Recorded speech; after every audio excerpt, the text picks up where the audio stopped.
अब see, we now comes to the last part of constitution, last part of this chapter, sorry, which is DPSP. हमारे जो संविधान बनाया था उन्हें पता था कि भाई देखो ऐसा है कि इंडिपेंडेंट इंडिया जो है वो बहुत सारे चैलेंज को फेस करने वाला है ना। जो फॉरमोस्ट चैलेंज था वो था इनइक्वलिटी और वेलबींग ऑफ सिटीजन्स। इसीलिए कुछ डायरेक्टिव हमें सेट करने थे पहले से ही, है ना, जो कि एक स्टेट फॉलो करने वाला है। बट हम नहीं चाहते थे कि हमारा कॉन्स्टिट्यूशन एक तरह से कुछ पॉलिसी डिसीजंस हो उस पर बॉन्ड हो। तो इसीलिए कुछ नॉन जस्टिसेबल पार्ट्स बनाए गए जो कि इन्हें ऐड करा गया संविधान में। ओके, जो कि क्या थे, आखिर हम लोग देखना चाहते हैं कि मतलब डायरेक्टिव प्रिंसिपल्स होते क्या हैं, इसमें हो क्या क्या होता है। तो इसमें गोल्स और ऑब्जेक्टिव्स होते हैं जो कि हम एज सोसाइटी अडॉप्ट करना चाहेंगे। इसमें कुछ राइट्स होते हैं इंडिविजुअल के जो कि वो एंजॉय करेगा अपार्ट फ्रॉम फंडामेंटल राइट्स, कि उसके पास फंडामेंटल राइट्स तो हैं ही हैं, बट उसके अलावा भी उसके पास कुछ सर्टेन राइट्स हैं जो कि डीपीएसपी में हैं। ऑल्दो वो उनके लिए कोर्ट नहीं जा सकता, अगर उनका उल्लंघन होता है तो वो कोर्ट नहीं जा सकता क्योंकि वो नॉन जस्टिशिएबल हैं, वो लीगली इन्फोर्सेबल नहीं है ना। तो तीसरा है वो कि certain policies that a government should adopt.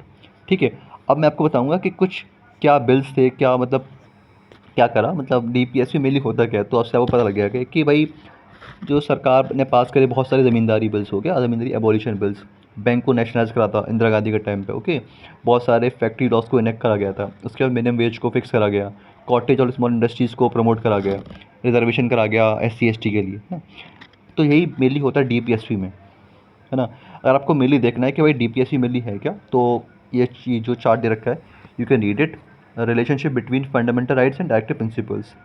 Directive principles goals क्या हैं? गोल्स है हमारा welfare of people, social economical political justice, raising the standard of living, equitable distribution resources, promotion of international peace. Okay, policies क्या क्या हैं?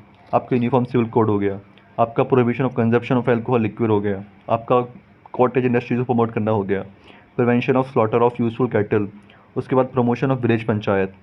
जो non justiciable rights हैं वो हैं adequate livelihood, equal pay for equal work for man and women, उसके बाद right against economic exploitation, उसके बाद राइट टू वर्क हो गया, उसके बाद अर्ली चाइल्डहुड केयर हो गया, और education to children below the age of 6 years, है ना।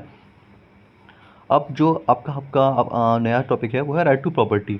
ठीक है, अब देखो राइट टू प्रॉपर्टी ना, इसके पीछे बहुत कंट्रोवर्सी है, उसके पीछे इसकी अच्छी खासी हिस्ट्री है। ऑल्दो इस बॉक्स में आपको बहुत कम दे रखी है, बहुत क्रक्स में दे रखी है, बट 11th क्लास के हिसाब से this is I think more sufficient.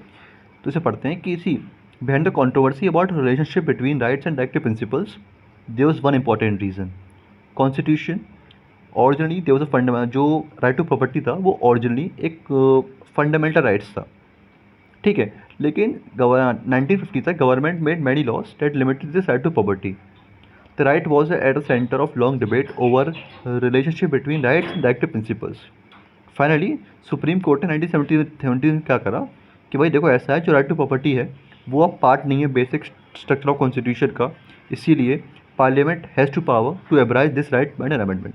तो पार्लियामेंट ने 1978 में 5 साल बाद क्या करा, एक 44th अमेंडमेंट लेके आया।